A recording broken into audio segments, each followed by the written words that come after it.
Yo, what is up, you guys? Barokoshama here with another Elemental Shaman video. We are doing the second installment of my How to Parse Like a Pro boss guides. This one, in no particular order, we're going to be talking about Mythic High Command and in Taurus, the Burning Throat raid. Based off of the way that my guild is progressing on Argus right now, we're kind of not really killing the bosses in any particular order. So these videos are not going to come in any particular order. As we progress through Argus, and then as we go back into farming content, I will fill in the gaps with the boss kills that I missed.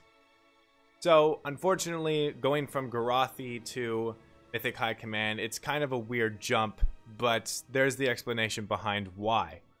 I've gotten a lot of feedback from the first installment of this video series, a lot of really great feedback, so I'm going to continue to do it. I'm glad that you guys appreciate it. Let's get into it. We're going to talk about talents that you need to run in order to parse like a pro, the gear that you're going to be running, including trinket talk and discussion, as well as legendaries and why to use those.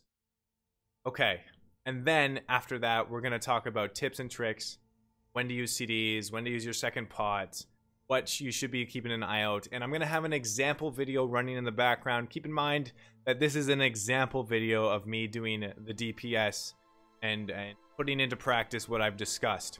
It's not the top parse. Like, it's a good amount of damage, you'll see it, but it's not going to be like top 10, alright? It's an example video. Keep that in mind. Unfortunately, Mythic High Command is not one of the bosses that I've ranked extremely high on, but I'm hoping in the future that will change. You can check out my other parses. Those will be down in links, and the links to that will be in the description down below. Speaking of links, if you guys want to catch me on my twitch.tv live stream, where I stream as often as I can, twitch.tv/Barokoshama, the link to that will be in the description down below. I stream as much as I can, like I said, every day. You can come and ask me live questions about how to be awesome at Shaman. And yeah, if you want to just come and hang out, stop by, say hi, right? If you guys haven't subscribed to the channel and you want to see more Elemental Shaman content, I highly recommend that you subscribe to my YouTube channel and click the bell notification button to get notified when I release new content. If you also want to check me on my Twitter and Instagram social medias, all the links will be in the description down below, everything you need to know, including the Storm Within Lava website, where you can find out so much more information about Elemental Shaman, and it's very helpful. The team over there is great what they do, and I highly recommend you guys go and check them out.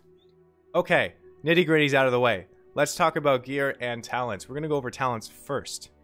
I highly recommend that you go with this talent build for the fight, and I'll tell you why.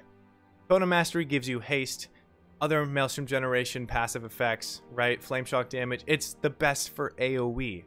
We're doing an AoE fight here, so we want to build the talents that are best for AoE. Gust of Wind is great for mobility, gives you out of sticky situations just in case, and Earthgrab Totem. OMG! Earthgrab Totem is your friend here. The synergy on this boss fight specifically, because you can CC these adds with roots, Earthgrab Totem being a 30-second cooldown, and Seifu's Secret being a 30-second cooldown, the pairing between these two is amazing. You guys want to be running Earthgrab Totem to take advantage of the on cooldown Seifu's Secret procs that you're going to be getting pretty much from the fight. So with that in mind, yes, do it. Earthgrab Totem. You're not gonna regret it. I recommend using a mouse over macro for Earthgrab Totem. If you don't have one, I guess I'll put it in the description down below so you guys can go ahead and see that. Ancestral Swiftness. On this fight specifically, it's better than Aftershock because it's focusing a lot on fast casts, you know, because the adds move. So they're not going to stay in one place at one time. So your majority of your damage is not going to come from Earthquakes. So you don't need to worry about getting out more Earthquakes with Aftershock. So Ancestral Swiftness, because haste is valuable in this situation, we want to be stacking it. So we're going to use this talent. Elemental Blast. We're talking about stats, right? We're talking about Ancestral Swiftness, Totem Mastery, giving us stats, giving us useful stats to obviously increase our damage. Elemental Blast is one of those things. It's a key player in your AoE damage because it's buffing your abilities that you're going to be casting afterwards. Elemental Blast is very, very important to run this. You can run Primal Elementalist if you're lazy, but a lot more numbers and better parses are using Elemental Blast currently. Liquid Magma Totem. It's an AoE fight. It's pretty much self-explanatory. Liquid Magma Totems, you're going to be your friend here. It pairs exceptionally well with Stormkeeper because it's on the 1 minute cooldown, both of these cooldowns, and they're going to be your hard-hitting spells, right? So you want to be going Liquid Magma Totem here. Lightning Rod. If you're on this video and you're wanting to parse, you already know that Lightning Rod's your AoE buddy, right? A percentage of your Chain Lightning damage or Lightning Bolt. Chain Lightning in this situation, don't kid yourself, for spamming that button, is going to be putting 40% of all of its damage into that Lightning Rod target. Since we have multiple targets, we can get out a bunch of Lightning Rods. That's just going to help our cleave and AoE damage. So, that in mind, Lightning Rod is the best AoE talent here. Okay, we've talked about talents. Let's get into gear. I'm obviously rocking tier 21 4 set, but I'm going to tell you guys why Seifu's Secret. I already told you why. I mean, like, that's just the legendary you run. Its stats on it are amazing. You want the haste proc for more AoE damage output, faster casting. Legendary choice, Seifu's.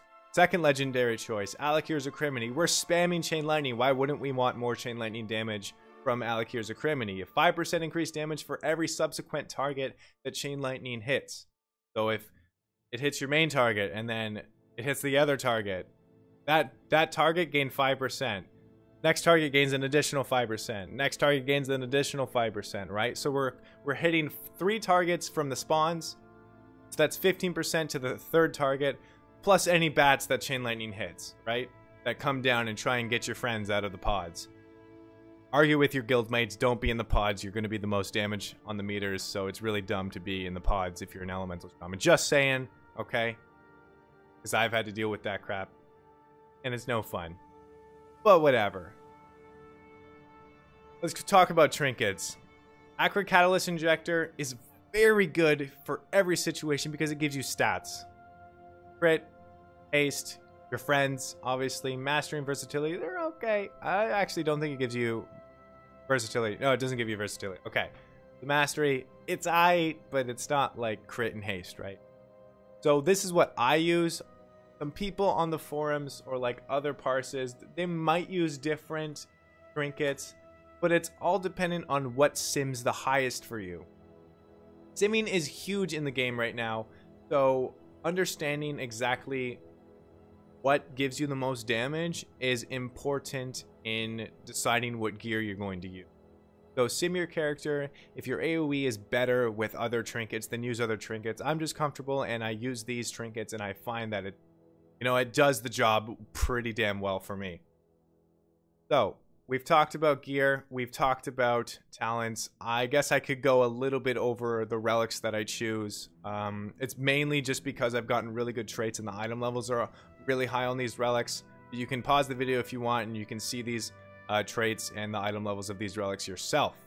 I have a few elemental destabilization, or I have one elemental destabilization. I have 2 shock lights, which gives me more crit, electric discharge, increasing chain lightning damage, the ground trembles, increasing earthquake damage, call of thunder, increasing nature damage. They're just like, they're good relics. They're not amazing. I mean, this one's really good, shock light and elemental destabilization, but like, I'm just saying. Okay. I have my example video now. We can go over this.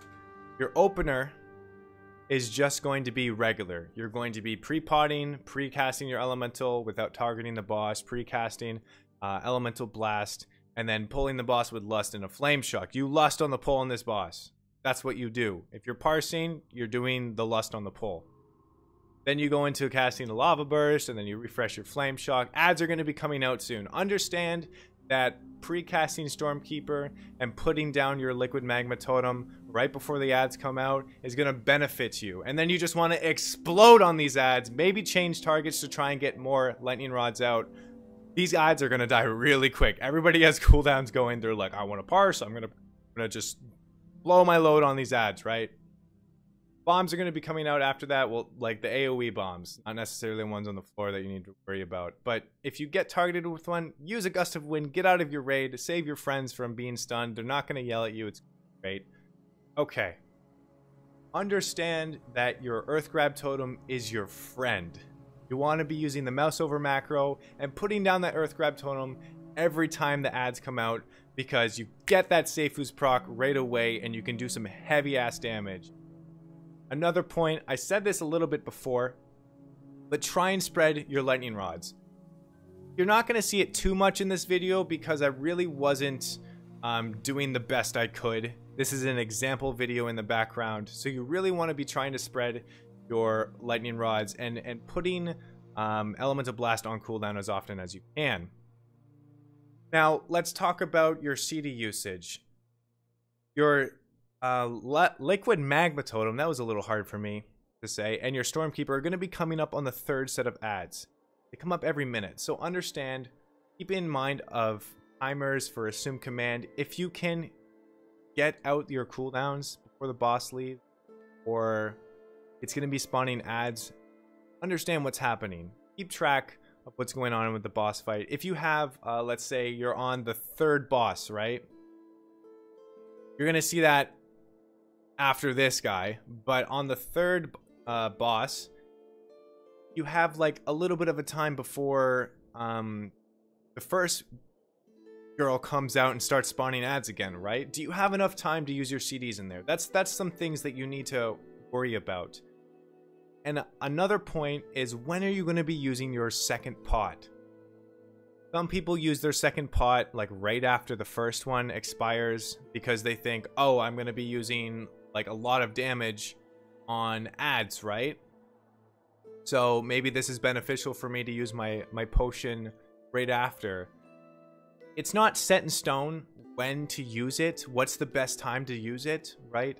A lot of doing damage on this boss is paying attention to your lightning rod targets, paying attention to your Seifu secret procs, getting your Earthgrab Totem on ads that spawn, right? Understanding that your timers are efficient. And I almost died there, holy crap, I forgot that that was a really scary moment.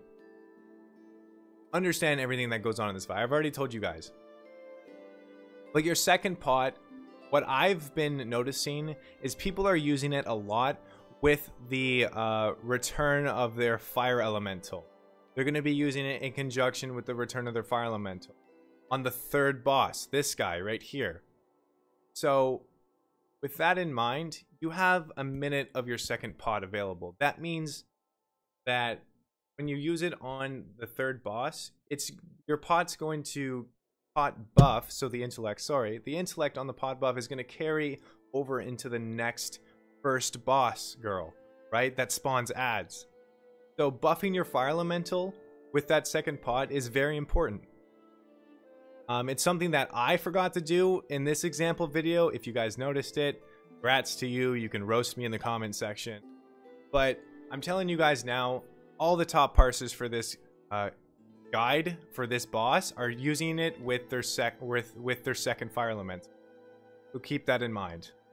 So now that I've given you guys all the information that you need to parse on this fight, I highly recommend that you go and look at other logs. If you're good at looking at logs, you're gonna benefit from this. I've given you all the structure that you need to know. Take advantage of this information because not a lot of people are presenting it. If you don't look at logs, you're not sure what you're looking for, you don't know how to parse on boss fights. If you know how to read logs, that's great. You have an advantage over other people. You'll do better. Anyway, guys, I hope you enjoyed the video. Enjoy the rest of it. My name's Barokoshama. Subscribe to my channel for more Elemental Shaman content, and I'll see you guys next time. Peace out.